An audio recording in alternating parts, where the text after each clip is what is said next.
My name's Angel. I have so much to say and think about. First of all, definitely fuck Trump and definitely fuck white supremacy, for sure.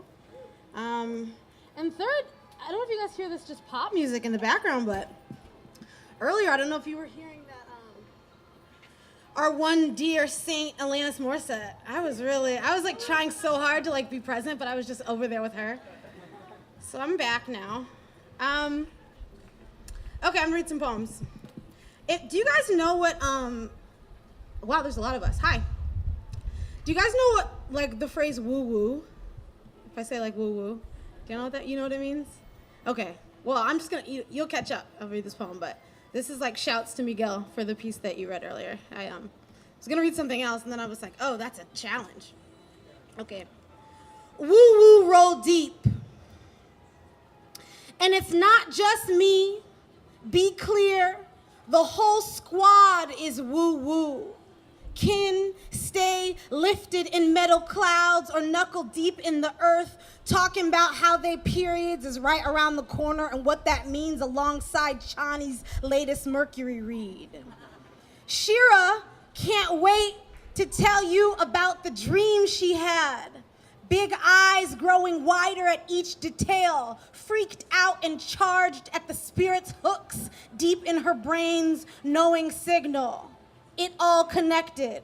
Courtney paints one wall, Miss My Daddy red in every new home she stays in. Morgan says she wants to find love this year, keeps a rose quartz between her tits. Gio, the third grade teacher in Brownsville, used to end all her emails with, bet you love could make it better. A week after the 314th police killing this year, Jenna mixes up a tincture of charcoal, lemon, and lavender in little copper spray bottles and hands them out to us after burgers in Harlem. Woo-woo. Josie got her man's EKGs tatted on her ring finger.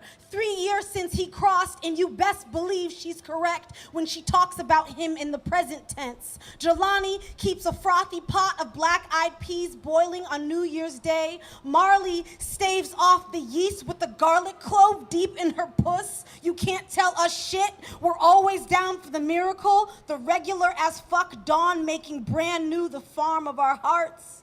Jesse, the filmmaker / jewelry maker / teaching artist, dangles a dried out tea bag just above her nose, gapes intently at this new face of God appearing right before her like, isn't this just the most beautiful thing you've ever seen? Thanks.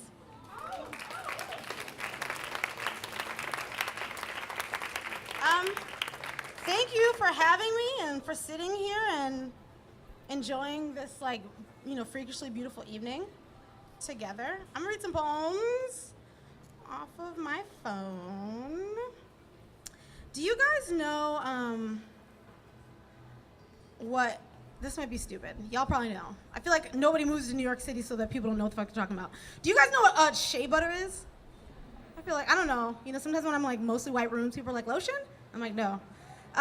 So shea butter is like, an ointment, if you will, but it comes in like those cans, like those plastic cans, and it's like really hard. You have to like really coax it to like put it on your body.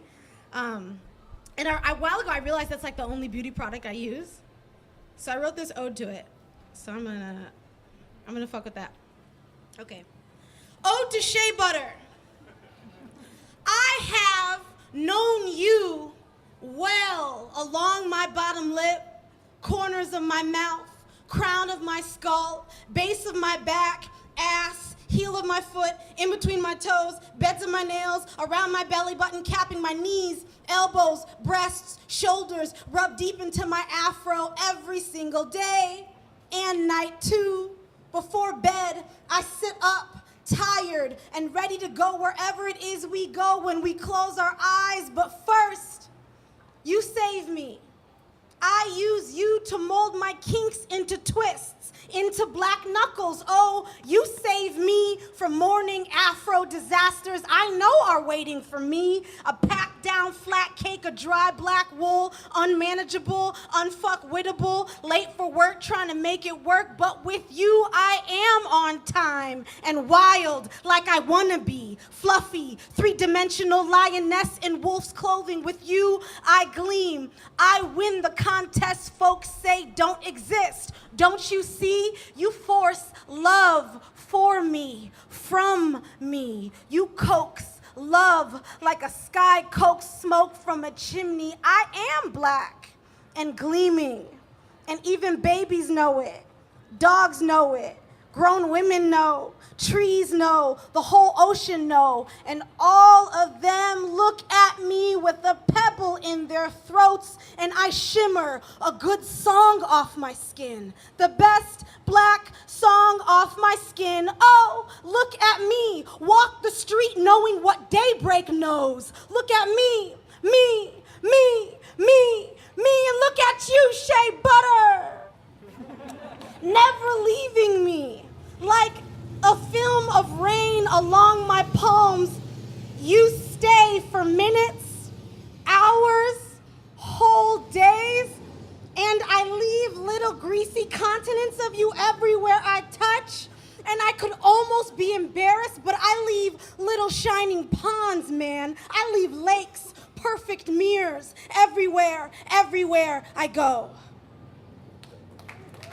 Thank you. Okay, I have two more. I live in Brooklyn with my boo, and we moved in together, I don't know, 3 years ago, something? I don't know. We live in Flatbush, which is excellent.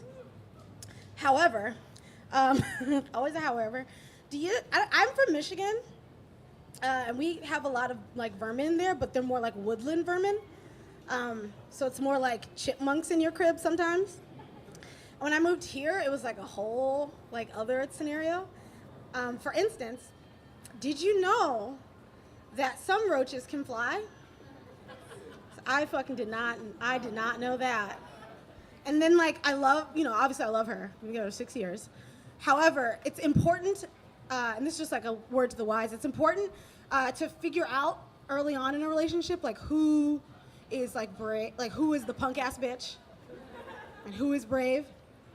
And we found out that night who was who. So this is this. Love on Flatbush Avenue. Because the roach had wings and tore through our crib like a landlord or a ghost. And you screamed first, even though I saw it first, heading for the light, and it hid behind the white curtain, or it colonized the whole window and promised to never die.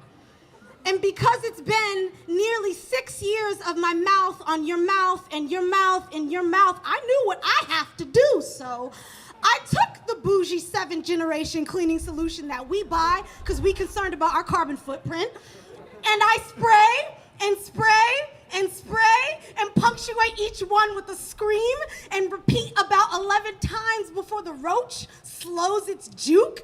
And I hit him with something. Who can say what? Just something that is not my hand or my new clogs or my anything I love or used to love. And I scream how the roach looks like shrimp.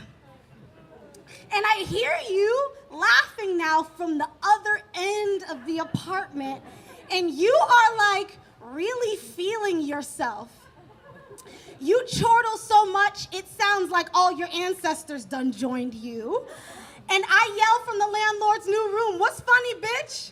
And boy, that really does it, because here you go, giggling and peeling giggles out your mouth. And here goes soft to be, guffawing right along with you. I mean, really carrying on, and your Getzel's there too. I know, because you are laughing with all your teeth and whole belly, and now the ruined bug is spread across the wall. And I holler and think it should be chalk outline, but I bag it and run, snorting and laughing, and my snot is stuck in the bridge of my nose, and I run some more down the hallway and out the front door and down the steps, and now all my people are with me too. Delcy and Ellie Pearl and James Gansey, and we running like we got wings and know where the light is. And I throw the dearly departed into the bins on Flatbush Avenue, and maybe it's raining a little, and so my afro is soggy when I return to you and rinse my hands in the busted bathroom sink, and I look at you and think it is such a good thing to pick your own life. Oh, tonight, I killed a thing, 'cause you are not from a killing people, and we pant with our own jokes and inherited tongues, and we tangle our separate homes together. Thank you. Okay. I'm gonna read this last one. Thank you all for sitting here and being so wonderful, and thank you to all the readers for being so strange. And you know, you never, like, sometimes you're planning your set and you're like, how weird can I be? And then the people before you are so weird, you're like, this is home. Like, this is a stew of freaks, and I'm gonna just do my fucking thing, and y'all will deal. Okay, so my dad lives in Michigan, where I am from, and he's like 1,000 years old, and that's great. But one of the things that is annoying about that is he doesn't really know how, like, do anything with technology. So he's, like, just kind of figured out voicemail and is, like, feeling himself about, like, he's, like, before he would just call you until you picked up, which was, like, terrifying. You know, you'd get, like, 30 missed calls and think, like, everyone was dead.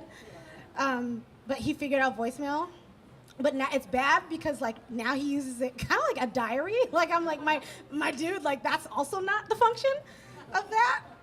So it'll just be these super long joints about, like, the weather, how he's thinking, like, what he's contemplating on. I'm like, A, I'm not gonna call you back because I know what's up. I know what's good. Like, I know everything about your ass. I just experienced your memoir. But I don't have, like, the heart to delete them because, like, we're mortal and one day he'll die and it'll be like the treasure trove, like, of my life to have these. So this is just a little shouts to my dad. Also, I hate voicemail. Does anybody check it? Like, raise your hand if you check it.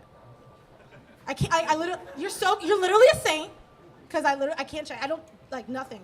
Text, basically, like, I'll see you. And if I don't, then that's, like, information. Okay. Ode to voicemail. You dark hand that reaches starch through hot wires to press against my neck. Sterile nurse that tells me how many days, weeks, months since my last visit to witness what in my unyielding buzz I have missed. Place I avoid, purgatory of all my familiars. I do not hate you, but I want to not know so completely who I am away from or what part of myself I have left to collect dust. Voicemail, your names are Debt Recovery and Sally Mae and hospital results. And are you on your way? Still, even the messages I don't want tell me who I am. Hi, Angel. Hello, Angel. Greetings. Is this Miss Nafis? My name hugged up against a salutation. Still, your best gift, though, remains the way you pull my dad's voice taut with eternity's hands. Forever I have the fruit. Salam alaikum, Nafis. Just checking on my littlest one. And two, when he believes he's hung up or doesn't know he's called at all. The sounds of him, casual and kind. Is that a waiter he's talking to? A postal worker, laughing and calling him sir? Praise infinity, the plain sounds of him living and living. Thank you, guys.